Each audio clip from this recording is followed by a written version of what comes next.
Hello students, कैसे हो आप सब। We come up with another video of chapter number 10 refraction and dispersion of light. हमने इस चैप्टर को ऑलरेडी डिस्कस कर लिया है पार्ट 1 में। This is your part 2 and in this video we will discuss the process dispersion and we have already discuss the process refraction of light.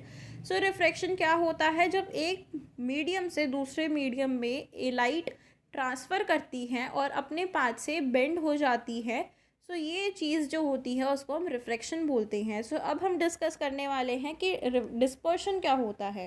सो एक prism क्या होता है। प्रिज्म एक पीस होता है ट्रांसपेरेंट मटेरियल का जिसमें दो प्लेन सरफेसेस होते हैं और जनरली हम ट्रायंगुलर फेसेस के प्रिज्म्स को यूज़ करते हैं। सो इन द ईयर 1686 में सर इसाक न्यूटन ने इस पे वेल नोन एक्सपेरिमेंट्स किए थे, जिसमें उसने वाइट लाइट को पास किया था एक ग्लास प्रिज्म से और उसने नारो पेंसिल ऑफ वाइट लाइट को फॉल किया ग्लास प्रिज्म पे। सो एमर्जेंट लाइट रिसीव हुई वाइट स्क्रीन पे और उसने ऑब्ज़र्व किया कि वहाँ पे जो स्क्रीन पे जो लाइट विजिबल हुई वहाँ पे 7 कलर्स वहाँ पे दिख रहे थे। और वो 7 कलर्स कौन कौन से थे? Violet, indigo, blue, green, yellow, orange and red, जो हमें किस में दिखते हैं? रेनबो में दिखते हैं। और प्रिज्म एक parallel face rectangular glass block है जो डेविएट और bending incident ray towards it base, लेकिन वो क्या करती है? स्प्लिटिंग करती है वाइट लाइट को 7 कलर्स के अंदर और इस फिनोमिना को हम बोलते हैं डिस्पर्शन ऑफ लाइट। सो अब आपको क्लियर होगा कि जो डिस्पर्शन है वो रिफ्रैक्शन से अलग है और ये दोनों प्रोसेसेस अलग अलग हैं। रिफ्रैक्शन में वो मूव करती है एक मीडियम से दूसरे मीडियम में और डिस्पर्शन में क्या होता है? स्प्लिटिंग होती है, मीन्स टूटती है। ए वाइट लाइट है, यहाँ से मूव कर रही है, दिस इज़ योर प्रिज्म, और यहाँ से वो यहाँ पे रिफ्लेक्ट हुई और ये जो स्क्रीन है यहाँ पे हमें 7 कलर्स दिखे। सो 7 कलर्स हमें कौन कौन से दिखे ये आपको याद करना होगा। That will be your VIBGYOR. So VIBGYOR का क्या मतलब है? विबग्योर से आप इंडिकेट कर सकते हो violet, indigo, blue, green, yellow, orange and red. So ये सारे जो कलर्स का फर्स्ट लेटर है वो यहाँ पे दिखेगा आपको। So in air all colours propagate होती हैं सेम स्पीड के साथ, लेकिन मटेरियल जो डिफरेंट कलर्स प्रोपिगेट करते हैं डिफरेंट स्पीड्स के साथ। सो ग्लास के अंदर स्पीड ऑफ वायलेट कलर सबसे कम होगी लेकिन रेड कलर की सबसे ज़्यादा होगी। सो रे ऑफ रेड कलर सबसे कम मिनिमम बेंड करेगी towards the base of the prism and जो वायलेट कलर है वो बेंड करेगा सबसे ज़्यादा maximum. So this results in white light getting split into 7 constituent colours जो रेड टू वायलेट है। सो आपको क्या करना है? एक प्लेन मिरर लेना है, सेम आपको एक एक्टिविटी परफॉर्म करके देखनी है। यहाँ पे मिरर को रख देना है और विंडो में से लाइट को पास करना है। सो आप देखोगे कि जो यहाँ पे स्क्रीन पे आपको 7 कलर्स दिखेंगे, सो यही आपको प्रोसेस में दिखेंगे कि जो ये प्रोसेस है वो डिस्पर्शन ऑफ लाइट कैसे होता है। ठीक है, अब ये रेड, ब्लू, ग्रीन आपको पता है 3 प्राइमरी कलर्स होते हैं और इनको रिगार्ड किया गया है 3 बेसिक कलर्स जो नेचर के अंदर हमें मिलते हैं। सो इन कलर्स को अगर हम मिक्स करते हैं अप्रोप्रिएट पोर्शंस में तो ये हमें दूसरे कलर्स को प्रोवाइड करते हैं।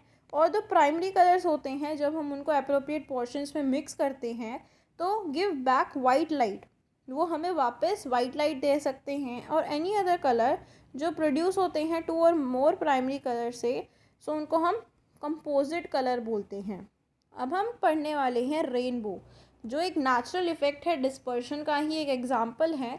So most of us have had a chance of observing a rainbow. हम सब ने रेनबो देखा है जब भी बारिश होती है। बारिश होने के बाद अगर सनलाइट होती है और बारिश की कुछ ड्रॉपलेट्स अगर नेचर में प्रेजेंट हैं तो आपको रेनबो देखने को मिलेगा।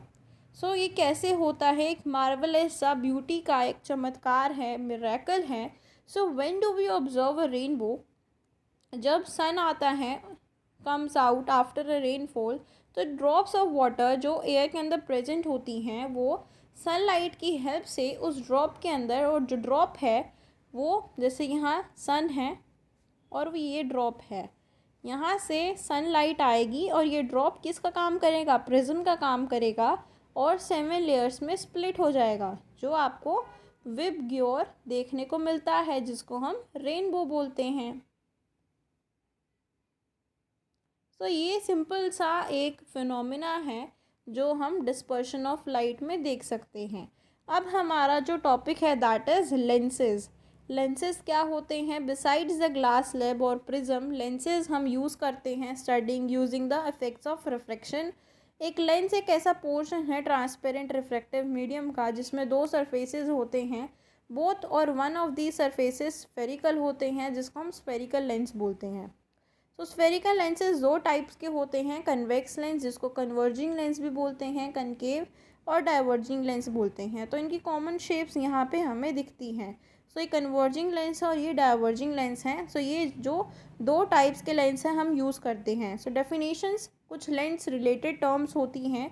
सेंटर ऑफ कर्वेचर, जो दो surfaces regard as part of sphere, जिसमें दो स्फीयर्स को सेंटर माना जाता है, उसका जो सेंटर होता है उसको हम सेंटर ऑफ कर्वेचर बोलते हैं। रेडियाई ऑफ कर्वेचर, जिसमें रेडियाई होती हैं दो सरफेसेस की स्फीयर्स की, जिसमें लेंस सरफेस एक पार्ट होता है, रेडियाई हम उसको बोल सकते हैं। प्रिंसिपल एक्सिस, जो line joining the centre of curvature दो सरफेस ऑफ लेंस को ज्वाइन करता है, सिंगल लाइन जो होती है उसको हम प्रिंसिपल एक्सिस बोलते हैं। ऑप्टिकल सेंटर, जो स्पेशल पॉइंट होता है प्रिंसिपल एक्सिस के ऊपर, एक रे ऑफ लाइट वहीं से पास करती है और वहाँ से स्ट्रेट मूव करती हुई बिना किसी बेंडिंग डेविएशन के वहाँ से मूव करती है। प्रिंसिपल फोकस या फोकल लेंथ, ये beam of rays all parallel to principal axis वहाँ से फॉल करती है लेंस पे। सो इधर या तो कन्वर्ज करेगी प्रिंसिपल एक्सिस पे या फिर डाइवर्ज करेगी प्रिंसिपल एक्सिस पे। सो उसको हम प्रिंसिपल फोकस बोलते हैं। डिस्टेंस, जो प्रिंसिपल फोकस से ऑप्टिकल सेंटर से होता है वो फोकल लेंथ गिवन होता है, इक्वल होता है उसके। सो दिस इज़ योर दो लेंस यहाँ पे दिख रहे हैं हमें, convex lens and concave lens. तो सेकेंड प्रिंसिपल फोकस, यहाँ से फोकस हो रही हैं सभी बीम ऑफ रेज और यहाँ से रिफ्लेक्ट होके एक पॉइंट पे मीट कर रही हैं, दैट इज सेकेंड फोकस। और यहाँ पे रेज आ रही हैं, उनको हम पीछे की तरफ एक्सटेंड करते हैं तो यहाँ पे हमें एफ दिखता है, this is your second principal focus. So ये जो चीज़ है ये एक एक्टिविटी है, ये आप वहाँ पे अपने स्कूल के प्लेग्राउंड में भी कर सकते हो टीचर के साथ। So to illustrate the focusing action of convex lens, इसमें क्या होगा, एक होल हो जाएगा ब्लैक पेपर के अंदर। आपको क्या करना है, बेसिकली एक ब्लैक पेपर लेना है और एक आपको क्या लेना है, लेंस लेना है। और सनलाइट की हेल्प से जब आप यहाँ पे सनलाइट लाओगे, सनलाइट की प्रेजेंस में लाओगे उसको लेंस को, तो यहाँ पे जब ब्लैक पेपर पे रखोगे तो वो सनलाइट की हेल्प से क्या होगा, वहाँ पे एक होल हो जाएगा। सो ये चीज़ आप ऑब्जर्व करके देख सकते हो। नेक्स्ट है three special rays for lenses. Three special rays कौन सी हैं, हम रे डायग्राम्स को देखते हैं, उसको बनाते हैं।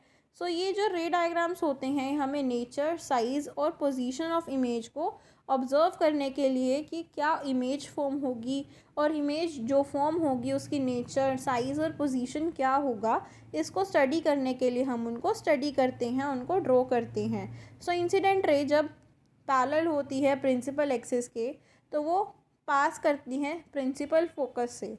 जब इंसिडेंट रे ऑप्टिकल सेंटर से पास करेगी तो वो अनडेविएटेड मूव करेगी।